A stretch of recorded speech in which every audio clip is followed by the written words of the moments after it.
celakalah dunia dengan segala penyesatannya.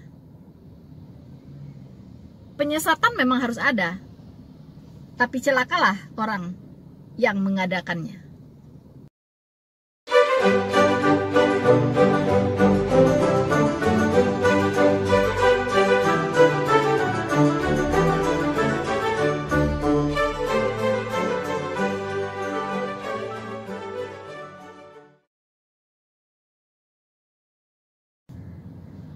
Halo teman-temanku semuanya, dimanapun Anda berada, bertemu lagi dengan saya Rina Solihin dalam channel Rina Menjawab. Teman-teman, senang sekali bisa hadir kembali bersama-sama dengan Anda di channel Rina Solihin. Dan tentunya kita sudah rindu sekali ya teman-teman untuk kembali sharing tentang kebenaran firman Tuhan. Teman-teman, hari-hari ini kita tahu bahwa begitu banyak terjadi pengajaran-pengajaran berseleweran ya di depan kita, apalagi dengan boomingnya ya teman-teman dunia YouTube hari-hari ini adalah karena dampak dari coronavirus teman-teman ya, dimana orang banyak berdiam di rumah, dan satu-satunya yang bisa membuat orang itu growth teman-teman ya, selalu bertumbuh di dalam iman ya, yaitu dengan mengkonsumsi begitu banyak channel-channel rohani yang begitu memadati YouTube kita teman-teman. Terkadang orang bingung, mana yang harus saya ikuti begitu ya. Masing-masing punya punya pengajaran yang berbeda-beda, punya cara yang berbeda-beda, punya pandangan yang berbeda-beda terhadap firman Tuhan. Ya, saya mengerti, pasti teman-teman semuanya hari-hari ini ada ya yang kebingungan, ya, yang merasa bingung. Saya harus dengarkan yang mana, begitu. Tidak usah bingung teman-teman, ya, tidak usah bingung. Ya, yang penting ketika Anda memilih channel-channel itu, Anda pastikan di mana hati Anda menjadi nyaman ya.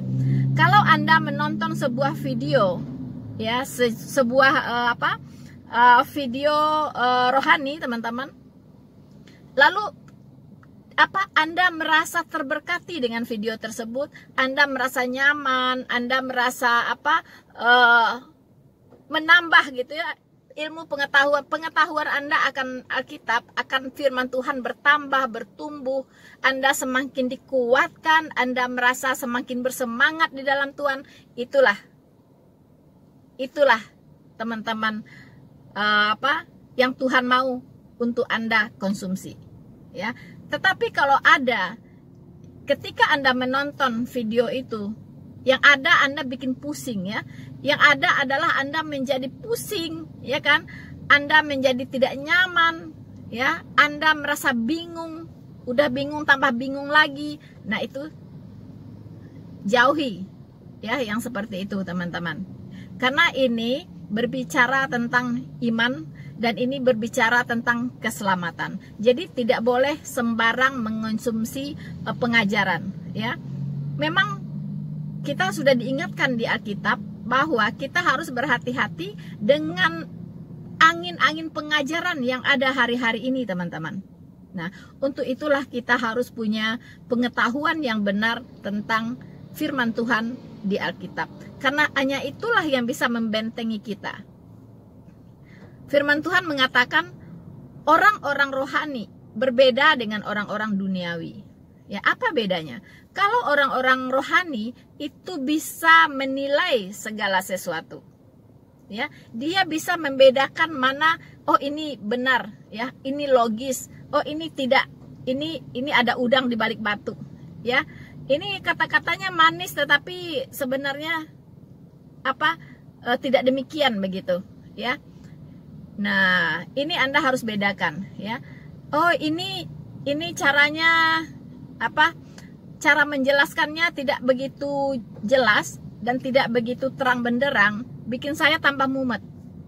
Ada yang berkata begitu ya. Nah, teman-teman, keputusan ada di tangan Anda, ya. Sebagai orang-orang rohani, tentunya Anda bisa menilai, mana pemaparan ya, video-video kerohanian yang bisa Anda konsumsi, dan itu akan membawa Anda semakin bertumbuh di dalam iman Anda, ya.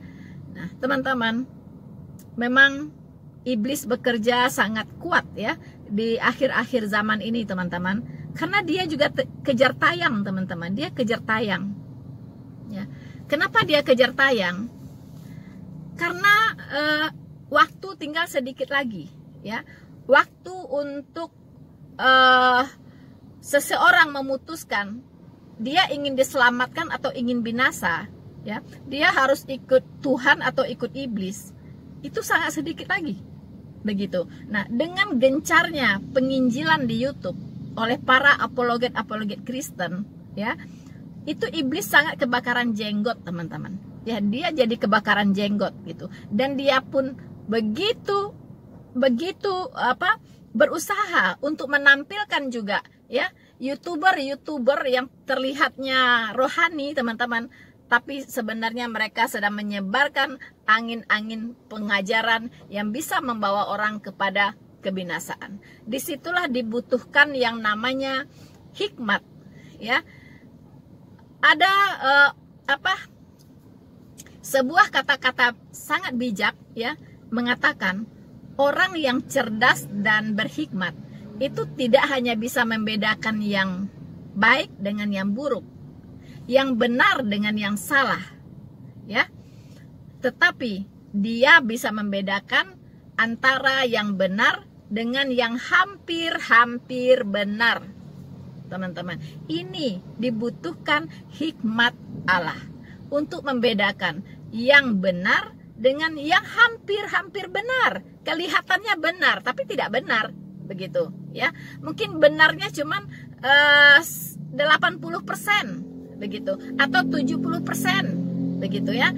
Nah, orang rohani bisa melihat itu. Ini hampir-hampir benar. Justru hampir benar itu sama aja dengan salah, ya. Tidak ada hampir-hampir benar. Itu cuman istilah, ya, teman-teman, ya, untuk menggambarkan walaupun perbedaannya sekian persen tapi tetap salah, begitu, ya, tetap salah, begitu, teman-teman, ya.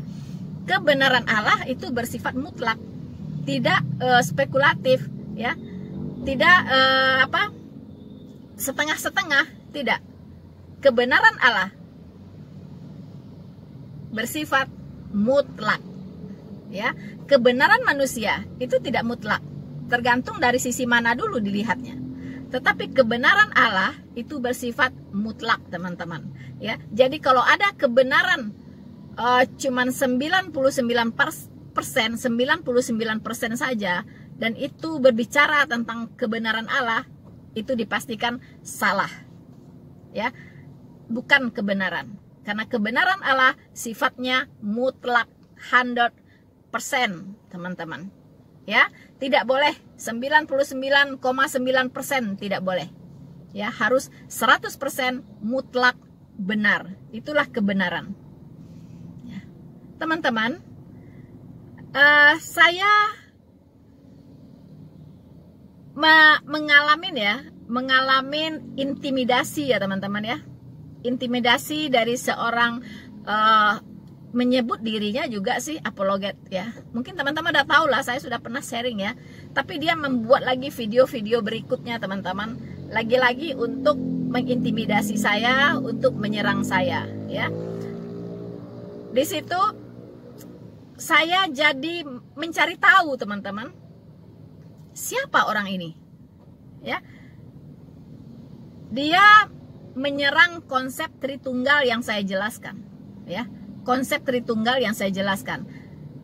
Saya sudah menjelaskan konsep Tritunggal ini secara alkitabiah dengan sejelas-jelasnya. Saya tahu, ya, saudara-saudara saya, teman-teman saya yang sudah menonton video saya, ya, subscriber saya itu semua sangat mengerti dengan penjelasan saya. Bahkan mereka dulunya tidak mengerti, jadi mengerti dan sangat terang benderang, katanya demikian, ya. Nah, saya bersyukur untuk itu. Tetapi orang yang satu ini tidak pernah mau paham gitu ya, tidak pernah mengerti apa yang saya jelaskan. Akhirnya, kenapa dia gagal paham terus ya? Gagal paham terus. Akhirnya saya mencari tahu dia, teman-teman. Ya, siapa orang ini? Nah, ya, dia sengaja untuk mendiskreditkan saya ya dengan berdusta, ya kan? Dustanya berlanjut. Video pertama, video kedua, video ketiga. Video ketiga dia apa? Seolah-olah dia menampilkan data, teman-teman ya. Saya akan mengatakan bahwa saya tidak mengenal dia, ya. Dan saya tidak pernah satu grup dengan dia. Dan saya tidak pernah berdebat dengan dia. Nah, itu kan sepengetahuan saya. Ya, saya mengatakan itu sepengetahuan saya. Nah, lalu dia tampilkan, saya juga minta ke saudara Pastor Sarah, dia punya simpanan dari grup WA itu, karena sudah dibubarkan tapi dia masih simpan, teman-teman ya. Bersyukur ya, saya senang sekali, bersyukur sekali Pastor Sarah ini, walaupun kami berbeda, dia oneness, saya Tritunggal, tetapi dalam hubungan secara manusia ya kami bisa bersahabat begitu ya. Bukan berarti kita harus bermusuhan begitu kan. Nah, kan Tuhan kita sudah mengajarkan, kasihilah sesamamu manusia seperti dirimu sendiri begitu. Jadi walaupun Pastor Sarah, kemudian Fatimah Sa'diyah ya, dalam memahami konsep keilahian itu berbeda gitu. Dia oneness, saya Tritunggal begitu, tidak masalah begitu. Nah, bahkan kalau kita hubungannya bagus ya kan, relasi kita bagus, kita bisa duduk bareng, ngopi bareng sambil dibahas ya kan, mana sih sebenarnya ini yang benar, itu yang mana sih begitu. Itu bisa saja terjadi begitu kan, kita diskusikan secara baik-baik begitu ya. Nah, Anda oneness, apa alasannya ya, argumennya apa, mari kita bahas, benar tidak demikian ya kan. Kemudian saya mungkin ditanya, Anda Tritunggal, silahkan, apa yang berdasarkan apa Anda bisa menyimpulkan bahwa Allah itu adalah Allah Tritunggal ya. Tritunggal yang seperti apa? Nah, karena Tritunggal itu banyak lagi. Tritunggal saya ya, pemahaman Tritunggal saya dengan pemahamannya Tritunggalnya si saudara Pelo itu berbeda ya, berbeda ya. Karena tergantung jemaat apa ya, dari gereja apa dia berasal begitu. Karena gereja tempat dia dengan gereja saya bertumbuh itu sangat berbeda begitu. Nah, teman-teman, jadi konsep Tritunggal dia dengan konsep Tritunggal saya jelas berbeda. Nah, sampai kapanpun tidak akan pernah bertemu ya konsep itu. Dia akan berusaha begitu meyakinkan saya dengan pemahaman dia, tidak akan bisa ya, karena pemahaman gereja dia tentang Tritunggal dengan pemahaman gereja saya tentang Tritunggal itu sangat berbeda ya. Nah, teman-teman ya, jadi di WhatsApp itu dia di video ketiganya dia katakan saya terbukti berbohong. Mengapa? Karena di grup itu ada saya juga di situ ya, ada saya di situ. Nah, jadi dengan dia bisa membuktikan bahwa ada saya di grup itu, saya dikatakannya berbohong begitu kan. Pelo, saya bukan berbohong. Saya merasa ya, saya merasa tidak pernah ada ketemu orang seperti Anda di grup yang pernah saya masuk. Saya punya banyak grup, ada puluhan grup di HP saya ya. Saya tidak akan pernah ingat grup ini, saya berteman dengan siapa di sini yang kayak saya kenal di sini siapa, di sana siapa, nggak akan ada ya. Mungkin Anda juga punya grup ya, mungkin teman-teman sendiri juga punya grup banyak sekali di HP-nya, betul nggak teman-teman? Sekarang saya tanya, apakah teman-teman di grup itu mungkin anggotanya puluhan ya, ada kan yang ratusan juga, apakah teman-teman pasti kenal semua anggota di grup itu? Coba saya tanya teman-temanku semuanya ya, apakah Anda harus kenal dengan orang yang juga bergabung di grup itu? Tentu tidak ya. Saya punya banyak grup teman-teman ya, dan membuka masih membuka grup itu pun sekali-sekali aja begitu, bukan menjadi fokus saya. Saya punya grup yang menjadi fokus saya ada, ya. Misalnya pendalaman Alkitab di gereja saya, ya kan, ada grupnya. Nah, itu saya intens, teman-teman, ya. Nah, tapi kalau grup-grup yang lain, ya, namanya macam-macam, saya dimasuk-masukin orang ke sana, dimasukinnya ke sana ke sini, itu malah saya kadang nggak buka-buka gitu, ya. Pas sekali buka, chattingnya udah ratusan, ya. Ada malah yang ribuan. Apakah semua akan saya baca begitu? Ini orang-orang ini ngomong apa aja ya, gitu kan? Nggak mungkin lah. Terus apakah waktu membaca komentar-komentar mereka, apakah kita melihat namanya siapa? Juga enggak. Kadang kita nggak lihat namanya siapa, karena yang ada paling nomor HP-nya doang, ya kan? Ada yang muncul nama, ada yang tidak, ada yang nomor HP doang. Kita juga nggak tahu itu siapa, kan? Begitu, ya. Jadi si Pelo ini sangat mengada-ngada begitu, ya. Jadi kalau saya tidak kenal dia di grup itu wajar, ya. Karena memang saya tidak kenal dia, begitu. Nah, apalagi dia katakan saya berdebat dengan dia, ya kan? Dia berdebat dengan saya menyerang dia, begitu, ya. Ada dialog terjadi. Itu sama sekali bohong, ya. Karena saudari Pastor Sarah itu sudah sudah menayangkan hari ini itu percakapan di grup itu, semua ditayangkan dalam bentuk video, dan tidak ada percakapan antara saya dengan saudara Pelo ini, tidak ada sama sekali, ya. Nah, dan dia juga berdusta. Di video ketiganya dia tampilkan foto saya sebagai DP di WA. Dia bilang ini yang di grup itu, katanya ini, ya, foto ini katanya di grup itu, foto saya gitu. Dia juga bohong, karena foto saya yang dia tunjukkan itu saya baru ganti DP itu baru minggu lalu, ya. Jadi bukan itu yang waktu saya ada di grup itu, DP-nya bukan yang dia tunjukkan itu, bukan, begitu kan. Nah, jadi Pastor Sarah sudah membuat 2 video, bahkan 3 video, ya, sebagai saksi mata, ya, yang membuktikan memang betul tidak ada diskusi antara dia dengan saya. Silakan teman-teman masuk ke channelnya Pastor Sarah, ya. Itu dia membuat 3 video untuk mengklarifikasi kebohongan dari Mr. Pelo ini, ya. Tidak ada. Memang dia misinya hanya untuk apa? Untuk menyebarkan pemahaman Trinitas dia, begitu, ya. Untuk menyebarkan pemahaman Tritunggal dia kepada orang lain. Hanya itu saja, begitu teman-teman. Tapi caranya sangat-sangat tidak terpuji, ya, sangat tidak terpuji, begitu, ya. Untuk apa, begitu kan? Dia mengomentari video saya, udah saya sanggah juga, pemahamannya salah, ya. Lalu dia tidak pernah bisa membuktikan bahwa saya berdialog dengan dia di grup itu. Dia hanya tampilkan saya jadi anggota itu. Ya bisa aja saya jadi anggota itu, tapi saya tidak pernah berdialog dengan Anda, dan saya memang tidak kenal Anda. Emangnya saya satpam grup sehingga saya harus memantau Anda 24 jam begitu? Tidak mungkin, ya. Apa yang terjadi kemarin, dialog yang kemarin aja, ya. Kalau saya sudah 2 hari tidak buka grup itu, saya nggak akan tahu. Sudah ratusan, ya. Sudah ratusan, mungkin perdebatan Anda dengan Fatimah sudah lewat, ya kan?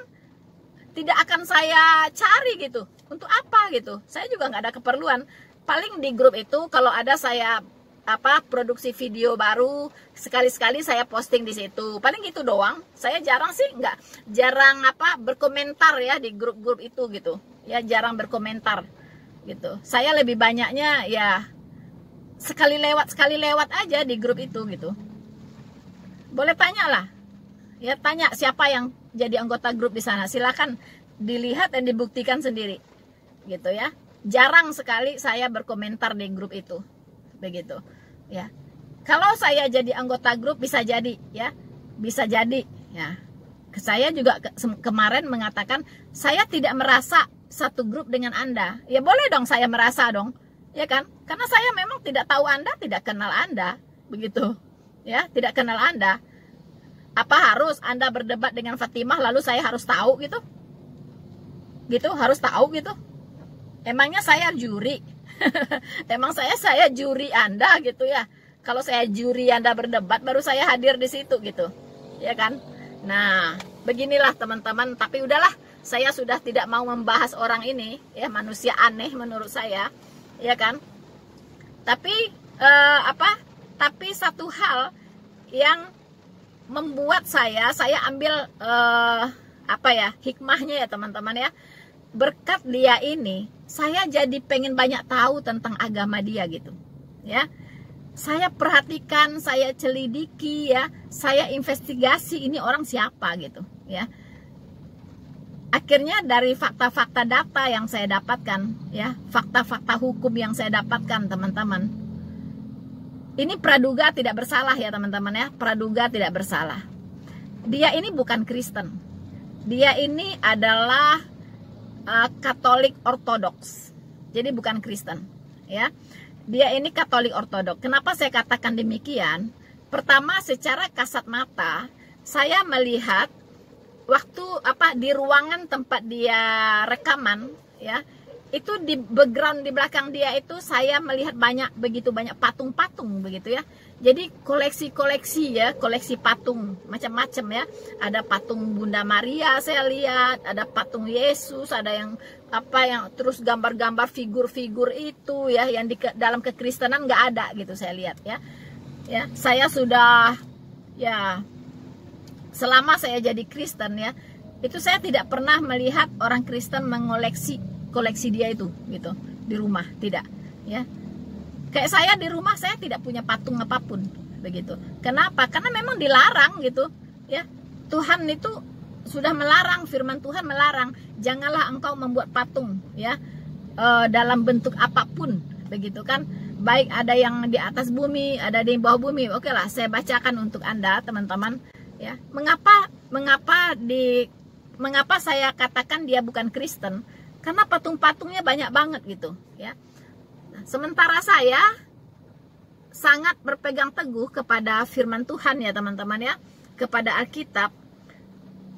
Itu bisa kita baca ya, Imamat 26 ayat 1 ya. Di situ dikatakan, janganlah kamu membuat berhala bagimu, dan patung atau tugu berhala janganlah kamu dirikan bagimu ya.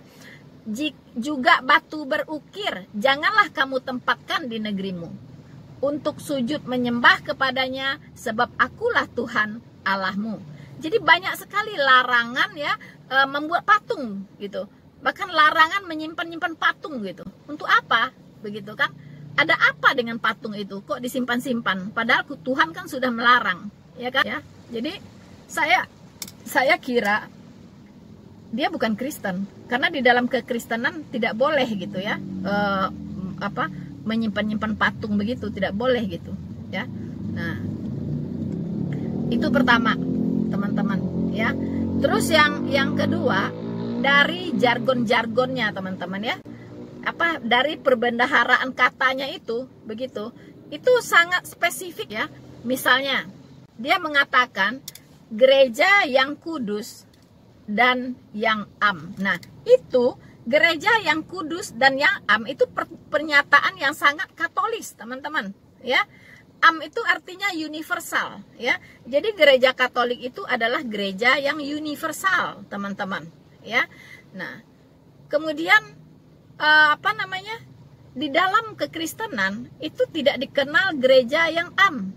Yang Alkitabiah ya teman-teman ya, kita bicara yang Alkitabiah ya, itu tidak dikenal ungkapan ya atau istilah gereja yang kudus dan am, itu nggak ada, nggak ada di Alkitab ya. Karena di Alkitab jemaat itu bersifat lokal, bukan universal. Ya, gereja itu bersifat lokal, bukan universal, teman-teman. Jadi sangat berbeda sekali gitu dengan konsep kekristenan, gitu ya. Nah, jadi dari perbendaharaan kata dia, akhirnya saya menyimpulkan, ya, ini bukan Kristen. Nah, lalu apa bedanya, ya? Apa bedanya konsep Tritunggal yang saya jelaskan dengan yang dia jelaskan, ya, oleh saudara Pelo ini jelaskan, ya. Konsep Tritunggal yang saya jelaskan ya teman-teman sudah tahu semuanya dan sudah mendengarkan ya semuanya ya bahwa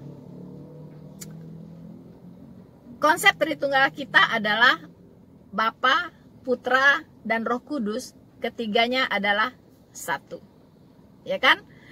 3 pribadi, 1 hakikat. Nah, dia juga mengaminkan ketika saya mengatakan bahwa Allah itu adalah 3 pribadi, 1 hakikat, begitu ya. Dia juga aminkan itu, begitu ya. Tapi bedanya di mana teman-teman? Nah, kalau saudara Pelo ini di gereja dia, ya, di agama dia itu punya punya konsep agak berbedanya di sini. Dia mengenal yang namanya Allah Bapa, Allah Putra, Allah Roh Kudus, ya. Kalau dilihat secara kasat mata, kelihatan Tuhannya 3 begitu. Tapi dalam pengakuan iman rasulinya, dia mengaku Allah itu Esa, Allah itu 1, begitu ya. Tapi dalam istilah yang dia berikan, ya, menjelaskan tentang konsep Allah yang 1 itu Allah Bapa, Allah Anak, Allah Roh Kudus. Nah, ini di sini letak masalahnya, teman-teman. Jadi seolah-olah Allah itu 3, walaupun dia mengakunya 1. Tapi dengan demikian dia mengatakan seolah-olah Allah itu 3 begitu. Belum lagi dia di sana mengenal yang namanya Bunda Allah. Itu juga tidak ada di dalam Alkitab. Allah itu tidak punya bunda, ya kan? Tidak ada bunda Allah begitu.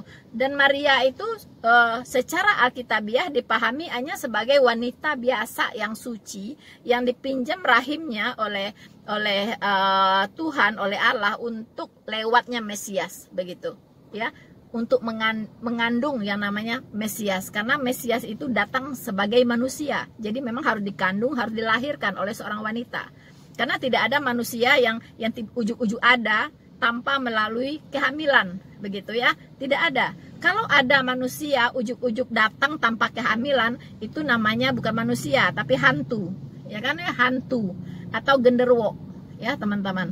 Nah, teman-teman muslim itu banyak yang tidak paham ini. Kenapa harus Tuhan itu lahir dari vaginanya wanita begitu? Ya iya, emang kamu manusia bukan? Oh ya, kamu juga manusia. Kamu lahir dari mana? Dari vagina ibuku. Oh, iya sama, kamu juga manusia kan, jadi sama gitu. Yang membedakan hanya kamu berdosa, sementara Tuhan Yesus tidak berdosa.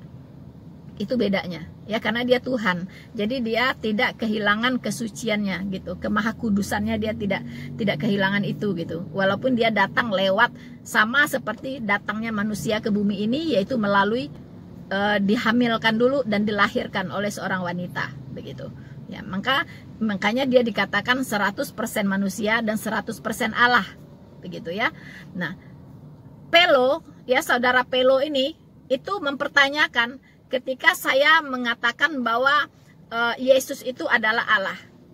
Ya, dia bingung gitu. Dan dia mengatakan saya, karena itu saya dikatakan oneness, karena mengatakan bahwa Yesus itu adalah Allah.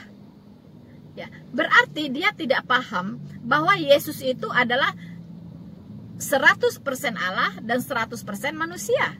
Ya, mungkin dia tidak pernah membaca kitab Yohanes. Ya, kitab Yohanes jelas menjelaskan ya, pasal 1 ya, dari ayat 1 dan seterusnya. Siapa itu Yesus Kristus? Siapa dia? Ya, pada mulanya adalah Firman. Firman itu bersama-sama dengan Allah, dan Firman itu adalah Allah. Siapa Firman itu? Siapa? Yaitu Yesus Kristus. Tidak ada lagi yang lain, gitu. Nggak ada lagi person yang lain selain Yesus Kristus. Firman itu sudah menjadi manusia, begitu, ya. Nah, jadi dia mengatakan Yesus itu hanya Firman, bukan Allah. Berarti dia tidak membaca ayat sebelumnya, begitu, ya. Yesus itu adalah Allah, dan juga Yesus itu adalah manusia. Gitu, nggak bisa sepotong saja begitu ya. Berarti Anda menyangkali Allah, begitu kan teman-teman ya, menyangkali gitu. Nah, jadi juga ketika Tuhan Yesus bangkit, ya kan, Tuhan Yesus bangkit, kemudian dia menampakkan diri kepada muridnya ya. Kemudian salah satu muridnya bingung Ya, ini saya melihat hantu atau apa ini? Begitu kan? Ini benar-benar Yesus atau hantu? Nah, Tuhan Yesus mengatakan, tusukkanlah jarimu ke lambungku. Ya. Tusukkanlah ke lubang paku yang ada di tanganku, jarimu itu. Lihat, apakah aku dia atau bukan? Ya. Akhirnya muridnya mengatakan, ya Tuhanku, ya Allahku. Ketika dia membuktikan bahwa betul lubang paku itu ada. Ya. Bekas tusukan tombak di lambungnya Tuhan Yesus juga masih ada. Nah, dia di situ berkata, ya Tuhanku, ya Allahku. Saya tanya kepada Anda, Yesus itu Allah atau bukan? Ya. Kalau Anda katakan Yesus itu bukan Allah, berarti Anda sudah merubah-rubah kitab suci. Ya. Anda pendusta. Karena kalau orang merubah-rubah firman Tuhan, itu disebut pendusta. Ya. Jadi memang konsep Tritunggal Anda dengan Tritunggal yang saya pahami itu berbeda. Jadi Anda tidak bisa memaksakan pemahaman Anda ke saya. Begitu ya. Nah, teman-teman yang menonton video saya ini, silahkan Anda uji. Ya. Silahkan Anda uji. Apa yang saya katakan itu benar? Ataukah apa yang dikatakan saudara Pelo ini yang benar? Ya. Allah Bapa, Allah Anak, ada Allah Roh Kudus, ada Bunda Allah. Bahkan berdoa pun melalui Bunda Allah ini, begitu kan? Itu agama dia begitu, gitu. Jadi kalau dia memaksakan pandangan dia kepada Rina Solihin yang dari gereja Baptis Alkitabiah, itu tidak akan pernah ketemu, tidak akan pernah ketemu. Dia mau buat 10 video kayak nggak akan pernah ketemu, begitu ya, begitu teman-teman, ya. Jadi apa?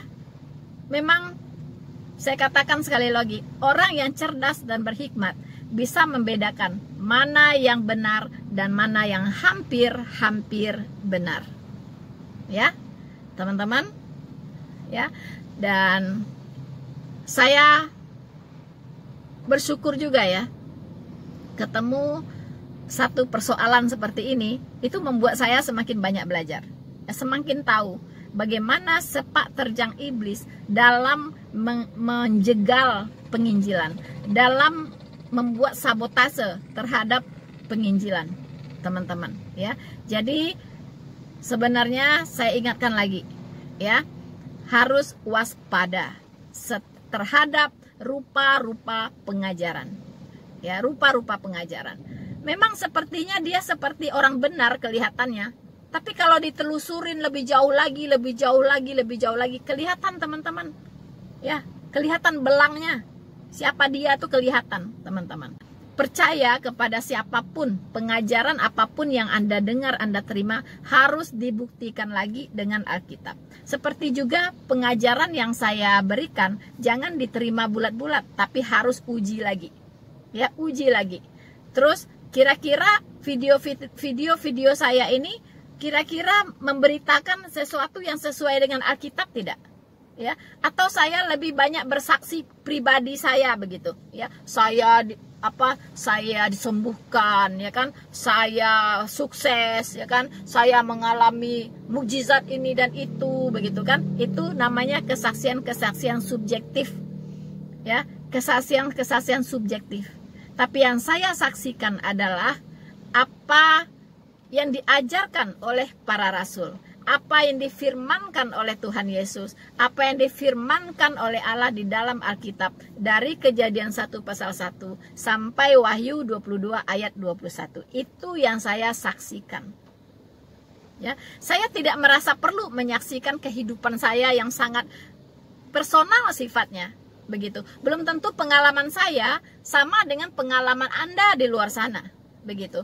Kalau kita bersaksi karena berkat Tuhan, karena merasa Tuhan sangat menyayangi kita, lalu kita saksikan, bagi saya itu tidak banyak membangun iman orang lain, teman-teman. Mengapa? Karena begini, misalnya terjadi bencana alam, gempa bumi ya teman-teman ya. Nah, di kota itu banyak itu ya, bermacam-macam agama hidup di situ ya, bermacam-macam etnis ada di situ. Terjadi gempa bumi, teman-teman, ya. Kemudian setiap penganut agama ini ada yang mengalami mukjizat. Akhirnya mereka bersaksi, ya. Muslim bersaksi, katanya, aduh, Allah Subhanahu wa Ta'ala, Allah itu baik banget dengan saya, ya. Ketika saya mau lari keluar, saya masih sempat mengambil bayi saya sehingga saya tidak celaka gitu. Karena roboh, tiba-tiba rumah itu roboh. Ketika saya keluar, rumah itu roboh. Jadi saya masih bisa menyelamatkan bayi saya. Aduh, begitu baiknya tuh Allah Subhanahu wa Ta'ala ini. Nah, ya kan? Lalu orang Buddha, dia bersaksi juga, teman-teman, ya. Ketika gempa itu datang, kebetulan dia tidak di rumah. Ya. Rumahnya roboh rata dengan tanah. Dia bilang, "Aduh, Buddha itu baik banget." Ya. Saya dihindarkan dari mara bahaya. Nah, lalu Katolik mengalami juga, teman-teman, ya, mengalami juga. Waduh, katanya Bunda Maria itu baik banget gitu, ya. Bunda Maria itu baik menjaga saya gitu, ya. Waktu saya keluar dari kamar, tiba-tiba lemari itu roboh. Begitu kan? Untung saya cepat-cepat, aduh, itu yang menolong itu pasti Bunda Maria. Begitu kan? Nah, teman-teman, ya. Lalu Kristen juga bersaksi juga, aduh, Tuhan Yesus itu baik, Tuhan Yesus baik banget, ya kan? Aduh, ya, saya kalau bukan karena Tuhan, saya udah nggak ada hari ini, gitu, ya. Karena di tempat saya berdiri itu bumi itu belah, tanah itu belah, ya. Selangkah saja saya terlambat untuk pergi dari sana, saya sudah tenggelam, ya, sudah jeblok ke dalam lubang itu, begitu. Nah, semua agama, semua orang-orang dari berbagai agama ini bersaksi tentang pengalaman pribadinya, teman-teman, ya. Apakah dia diselamatkan dari bencana, apakah dia disembuhkan dari penyakit dan sebagainya, tapi itu bukan kesaksian yang dikehendaki oleh Tuhan, ya. Tuhan mau saya bersaksi tentang kebenaran firman Tuhan, ya, tentang Injil yang menyelamatkan itu yang Tuhan mau, teman-teman, ya. Jadi saya tidak meninggikan diri, ya. Saya tidak merasa paling disayangi oleh Tuhan, yang lain tidak demikian. Karena itu sangat-sangat subjektif. Karena Tuhan itu mengasihi semua orang, ya. Hujan diturunkan untuk semua orang tanpa melihat agamanya siapa, tanpa melihat siapa yang dia sembah, ya, tanpa melihat dia penentang Tuhan atau dia mengasihi Tuhan. Kalau hujan turun itu untuk semua manusia. Begitupun matahari, teman-teman, ya, matahari bersinar untuk semua manusia. Tuhan tidak pandang kamu jahat atau kamu baik, semua, ya. Demikian, teman-teman, ya. Jadi saya sangat berharap dan selalu berdoa kepada Tuhan supaya apa yang saya sampaikan betul-betul, ya, itu tidak melenceng dari kebenaran firman Tuhan, ya. Si saudara Pelo ini, ya, mendiskreditkan para murtadin, ya. Katanya para murtadin ini janganlah mengajar dulu, tapi belajar dulu, dia bilang gitu, ya. Karena baru bertobat, ya. Ya, jadi dia kira saya baru bertobat, teman-teman, dan saya belum belajar, ya. Saya belum belajar, jadi belum layak untuk mengajar. Begitulah kira-kira, teman-teman, ya. Jadi dia mengimbau supaya murtadin ini belajar dulu yang banyak deh, ya, baru mengajar, baru berani-berani buka channel YouTube untuk menginjil. Begitulah kira-kira, ya, teman-teman. Jadi dia merasa dia kan sekolah teologi, katanya gitu kan, ya. Tapi kok mungkin pasar dia apakah direbut oleh para murtadin, saya juga nggak ngerti, ya kan. Bagi saya belajar itu betul, ya. Saya belajar itu bukan setelah jadi Kristen doang, saudara Pelo, ya. Saya belajar itu 22 tahun sebelum saya bertobat jadi pengikut Kristus. Saya sudah mulai belajar, ya. Kemudian dari 2005 sampai tahun ini 2021, itu sudah berapa tahun? Anda hitung sendiri. Sudah berapa lama saya belajar, saudara Pelo? Ya, kalau saya tidak belajar, tidak mungkin saya membuka channel, membuka omong kosong di hadapan orang. Dan saya tidak akan punya subscriber yang tumbuhnya, puji Tuhan, sangat cepat. Ya. Dan saya tidak akan punya para viewers yang sangat-sangat merasa terberkati ya dengan pengajaran-pengajaran yang saya sampaikan, ya. Dan mereka tidak akan merasa happy, tidak akan merasa bertumbuh di dalam iman, ya, dengan pengajaran-pengajaran yang saya sampaikan di video saya ini. Jadi boleh ya Anda mengatakan demikian, bahwa murtadin harus belajar dulu, itu benar, ya. Tetapi Anda ingat, saya sudah belajar sebelum saya jadi pengikut Kristus. Saya mempelajari agama lama saya, dan saya juga mempelajari Alkitab. Setelah saya meyakini bahwa Alkitab adalah benar-benar firman Tuhan, baru saya memutuskan menjadi Kristen. Dan dari sana pun saya tetap belajar, sampai hari ini saya tetap belajar. Ya, oke, saudara Pelo. Ya, jadi teman-teman tidak usah pusing, ya, teman-teman semuanya tidak usah bingung. Memang rupa-rupa pengajaran itu pasti ada, ya. Tetapi Anda sebagai orang rohani itu bisa menilai mana yang benar, mana yang salah, ya, mana yang melenceng, mana yang alkitabiah. Kalau saudara Pelo ini seorang Katolik, dihadapkan dengan saya, itu sampai kiamat pun tidak akan ketemu, ya, karena dari kandang yang berbeda, dengan doktrin yang sangat berbeda, dengan pengajaran yang sangat berbeda, ya, beda, ya, 180 derajat bedanya, teman-teman. Jadi kalau saya dihadapkan dengan dia, itu nggak akan pernah ketemu, tidak akan pernah ketemu, begitu ya. Jadi percuma saja dia keluar-keluar mau dia buat 10 video kayak untuk saya, untuk mengcounter saya, silahkan saja gitu, ya kan? Begitu ya. Yang pasti orang yang mendengarkan Anda bukannya tambah pintar, tapi tambah bodoh, begitu ya, begitu. Teman-teman ya. Oke, teman-teman, saya kemarin itu mendapat masukan ya, karena Anda tahu saya tidak pernah berusaha sengaja untuk melewatkan komentar-komentar yang ada di video saya, karena bagi saya itu sebuah sesuatu yang sangat penting ya. Komentar-komentar dari teman-teman itu harus saya baca, begitu teman-teman, karena dari sana saya bisa belajar. Tapi kalau ada yang komentarnya yang kurang ajar, teman-teman ya, itu saya paling jawab dengan sangat ketus, karena yang saya hadapi adalah iblis, ya.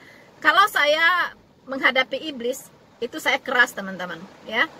Tapi kalau orang bertanya baik-baik, ya, dengan cara yang sopan, itu sampai kapanpun saya layani, ya. Tetapi kalau dengan bahasa-bahasa yang bahasa yang tidak terpuji, ya, bahasa-bahasa yang sampah gitu ya, itu saya tidak akan layani, begitu ya. Saya tidak akan layani dia, buang-buang waktu, ya, teman-teman, gitu. Jadi kalau Anda mau bertanya, ada yang Anda kurang mengerti dan bertanya dengan bahasa yang baik, yang sopan, pasti saya akan menjawabnya, ya. Tapi kebanyakan teman-teman muslim nih, ya, mungkin udah terbiasa ya pakai kata-kata seperti itu sehari-harinya, ya, di dalam mungkin agamanya mengajarkan begitu ya.